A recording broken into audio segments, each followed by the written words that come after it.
रात के समय एक युवा भिक्षु शिष्य अपने कक्ष में बैठा था। दीपक की हल्की लौ टिमटिमा रही थी। बाहर हवा बह रही थी, मगर उसके मन में और भी तेज तूफान उठ रहा था। वह लगातार सोच रहा था, क्या मैंने सही रास्ता चुना? क्या मैं ज्ञान प्राप्त कर पाऊंगा? अगर नहीं तो? अगर गुरुजी नाराज हो गए तो? अगर मैं असफल हुआ तो? उसके मन में एक के बाद एक विचार उठ रहे थे। जैसे समुद्र की लहरें किनारे पर टकराकर लौट जाती हैं, वैसे ही विचार आते और उसे थका देते। उसने सोचा, मन शांत होना चाहिए, लेकिन ये तो और बेचैन हो रहा है। मैं तो ध्यान करने बैठता हूँ, लेकिन ध्यान की जगह विचारों की भीड़ लग जाती है। शायद मैं कभी सफल न हो पाऊं। सुबह का समय और बुद्ध से भेंट। अगली सुबह वह सीधे भगवान बुद्ध के पास पहुंचा। उसकी आंखों में नींद की कमी और माथे पर चिंता की रेखाएं साफ झलक रही थीं। उसने झुककर कहा, भगवान, मेरा मन लगातार विचारों से भरा रहता है। मैं ध्यान करने बैठता हूं तो और भी ज्यादा सोचने लगता हूं। मैं हर बात को बार बार सोचता हूं, क्या होगा, क्यों होगा, कब होगा। ये ओवरथिंकिंग मुझे खा रही है। क्या मैं कभी शांति पा सकूंगा? बुद्ध मुस्कुराए। उनकी आंखों में गहरी करुणा और शांति थी। उन्होंने कहा, प्रिय भिक्षु, तुम अकेले नहीं हो। हर इंसान का मन यही करता है। मन की प्रकृति ही है भटकना और विचारों में उलझना।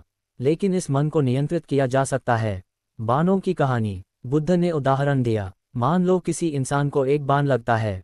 वह घायल हो जाता है, उसे दर्द होता है। अब सोचो, अगर उसी इंसान को दूसरा बाण भी लगे तो उसका दर्द और बढ़ जाएगा। पहला बाण वास्तविक समस्या है, लेकिन दूसरा बाण हम खुद चलाते हैं जब हम उस समस्या पर बार बार सोचते हैं, डरते हैं, चिंता करते हैं।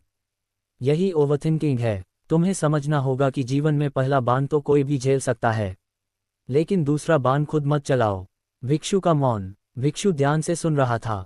उसे लगा जैसे उसके भीतर की गांठ खुल रही है। वह बोला, भगवान, तो क्या मैं हर समस्या पर सोचना ही बंद कर दूं? बुद्ध ने कहा, नहीं, सोच जरूरी है, लेकिन सही दिशा में। समस्या को पहचानो, उसका समाधान सोचो और फिर मन को छोड़ दो। अगर बार बार उसी विचार को दोहराओगे तो तुम कभी वर्तमान का आनंद नहीं ले पाओगे। याद रखो, विचार गाड़ी के पहियों की तरह हैं।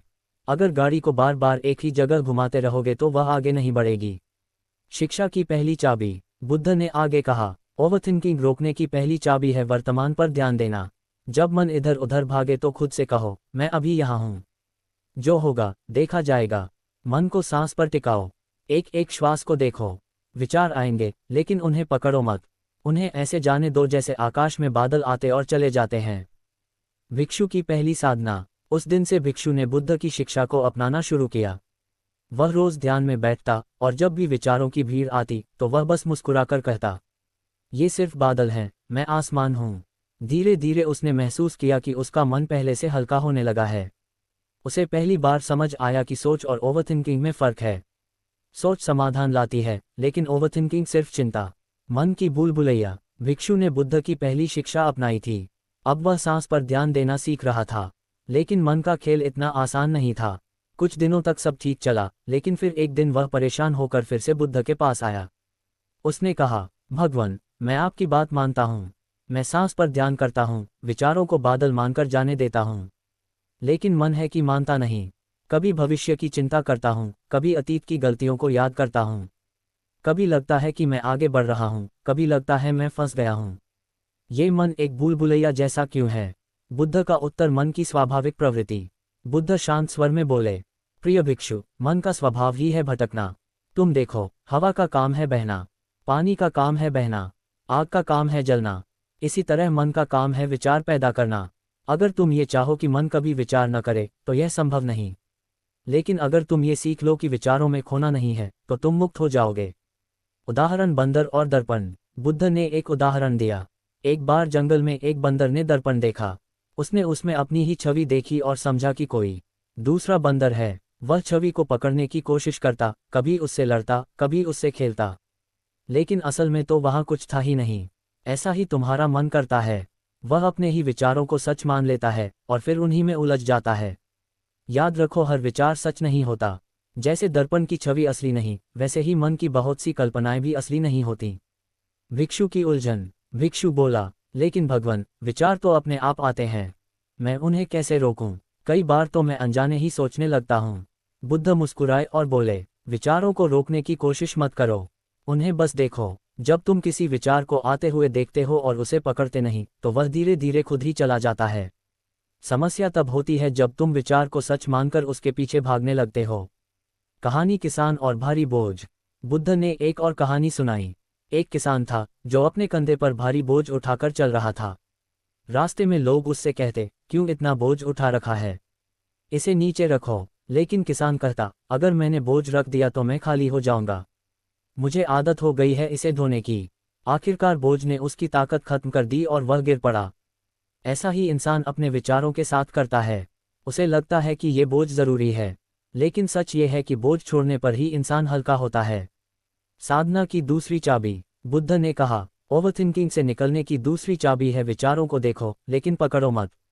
जब मन तुम्हें अतीत में खींचे या भविष्य में डराए, तो बस कहो, ये सिर्फ एक विचार है। इससे विचार की ताकत कम हो जाएगी। याद रखो, विचार आकाश में उड़ते पक्षियों की तरह हैं। तुम उन्हें रोक नहीं सकते, लेकिन यह जरूर तय कर सकते हो कि कौन सा पक्षी तुम्हारे सिर पर घोंसला बनाए। भिक्षु की साधना जारी। भिक्षु ने ये शिक्षा भी अपनाई। अब वह जब ध्यान में बैठता और विचार आते, तो वह खुद से कहता, ये सिर्फ विचार है, ये सच नहीं है। धीरे धीरे उसने देखा कि पहले जहां विचार उसे घंटों परेशान करते थे, अब वे कुछ ही पल रुकते और फिर चले जाते। मन हल्का होने लगा, लेकिन वह ये भी समझ चुका था कि यात्रा लंबी है।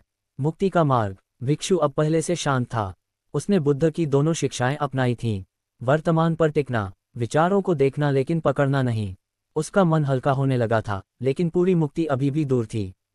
एक दिन ध्यान करते करते उसके मन में फिर से सवाल उठा, अगर भविष्य में कोई बड़ा संकट आया तो, अगर मेरी साधना टूट गई तो, अगर मैं फिर से ओवरथिंकिंग में फंस गया तो। वह तुरंत बुद्ध के पास पहुंचा और बोला, भगवान, मैं काफी बदल गया हूं, लेकिन मन बार बार डराता है। ये सोचता हूं कि कहीं फिर से वही स्थिति न आ जाए। मैं स्थायी शांति कैसे पाऊं? बुद्ध का उत्तर वर्तमान ही सत्य है। बुद्ध ने गहरी नज़र से उसकी ओर देखा और कहा, प्रिय भिक्षु, ये जो अगर है, यही तुम्हें जकड़े हुए है। तुम देखो, भविष्य अभी आया नहीं, अतीत चला गया, सिर्फ ये क्षण है जो तुम्हारे पास है। जो व्यक्ति हर पल को जैसे है वैसे स्वीकार कर लेता है, वही मुक्त होता है। ओवरथिंकिंग तब होती है जब मन इस क्षण को छोड़कर अतीत या भविष्य में भटकता है। याद रखो, सच्चा जीवन सिर्फ अभी है। उदाहरण, बहता हुआ नदी का पानी। बुद्ध ने आगे कहा, जीवन नदी की तरह है। क्या तुमने कभी नदी का पानी रोकने की कोशिश की है? अगर तुम हाथों से पानी पकड़ोगे तो वह फिसल जाएगा। विचार भी ऐसे ही हैं। अगर तुम उन्हें पकड़ोगे तो बेचैनी होगी, अगर उन्हें बहने दोगे तो शांति होगी। मुक्ति का मार्ग यही है। विचारों को आने दो, जाने दो, लेकिन बहने दो। मन को प्रवाह बनने दो, कैद मत करो। भिक्षु का परिवर्तन। भिक्षु ने बुद्ध की बात सुनी और गहरी सांस ली। उसने पहली बार महसूस किया कि उसका डर भी सिर्फ एक विचार है। उसने सोचा, अगर भविष्य आएगा तो मैं उसका सामना करूंगा, अगर अतीत था तो वह जा चुका है, मेरे पास सिर्फ ये क्षण है। उस दिन से उसने हर छोटी बड़ी बात में वर्तमान को पकड़ना शुरू किया। खाना खाते समय वह सिर्फ स्वाद पर ध्यान देता, चलते समय सिर्फ कदमों की आहट सुनता, ध्यान करते समय सिर्फ सांस पर ध्यान देता। धीरे धीरे उसके भीतर गहरी शांति उतरने लगी। बुद्ध की अंतिम शिक्षा 3 कदम। कुछ दिनों बाद बुद्ध ने उसे 3 अंतिम कदम बताए। सचेतनता, माइंडफुलनेस, हर पल जो कर रहे हो उसे पूरी जागरूकता से करो। खाना खा रहे हो तो सिर्फ खाना खाओ, सोचो मत। चल रहे हो तो सिर्फ चलो, मन कहीं और मत भटकाओ। स्वीकार, एक्सेप्टेंस, जो हुआ उसे स्वीकार करो, जो होगा उसे भी स्वीकारने की तैयारी रखो। लड़ाई मत करो, स्वीकार करो, क्योंकि जितना लड़ोगे उतनी ही ओवरथिंकिंग बढ़ेगी। छोड़ना, लेट गो, मन की जंजीरें छोड़ना सीखो। अगर कोई विचार बार बार आ रहा है तो कहो, तुम्हें आने की इजाज़त है, लेकिन मैं तुम्हें पकड़ूंगा नहीं। मुक्ति का अनुभव। भिक्षु ने इन 3 कदमों को अपनी साधना में उतारा। कुछ महीनों में उसका चेहरा बदल गया।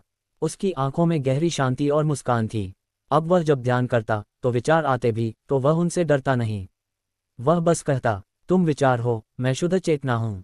उसने समझ लिया कि ओवरथिंकिंग कोई दुश्मन नहीं, बल्कि मन की आदत है। आदत बदल सकती है अगर हम सचेत होकर वर्तमान में जिएं। पूरी कहानी का निष्कर्ष। गौतम बुद्ध ने हमें ये सिखाया कि सोच जरूरी है, लेकिन ओवरथिंकिंग जहर है। समस्या पर समाधान सोचो, लेकिन बार बार मत दोहराओ। विचारों को पकड़ो मत, उन्हें बहने दो। जीवन सिर्फ अभी है, और जो इसे समझ लेता है वही मुक्त हो जाता है।